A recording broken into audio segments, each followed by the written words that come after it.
ఈరోజు మన కిచెన్లో ఆలు బఠానీ కర్రీ ఈజీగా ఎలా చేసుకోవాలో చూద్దాం.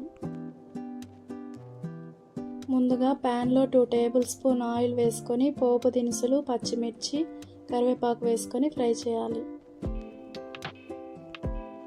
ఇవి ఫ్రై అయ్యాక సన్నగా కట్ చేసుకున్న 2 ఆనియన్స్ వేసుకొని ద్వారగా ఫ్రై చేయాలి. ఆనియన్స్ ఫ్రై అయ్యాక 1 టేబుల్ స్పూన్ అల్లం వెల్లుల్లి పేస్ట్ వేసుకొని పచ్చి వాసన పోయేంత వరకు ఫ్రై చేసుకోవాలి. ఇప్పుడు పచ్చి బఠానీ, ఆలు, టమాటో, తగినంత ఉప్పు, పసుపు వేసుకొని 2 నిమిషాలు బాగా ఫ్రై చేయాలి. ఇవి ఫ్రై అయిన తర్వాత 5 నిమిషాలు మూత పెట్టి మీడియం ఫ్లేమ్లో మగ్గనివ్వాలి. 5 నిమిషాల తర్వాత మీ రుచికి తగినట్లు కారం, గ్లాస్ వాటర్ వేసుకొని కలిపి 5 నిమిషాలు మీడియం ఫ్లేమ్లో ఉడకనివ్వాలి.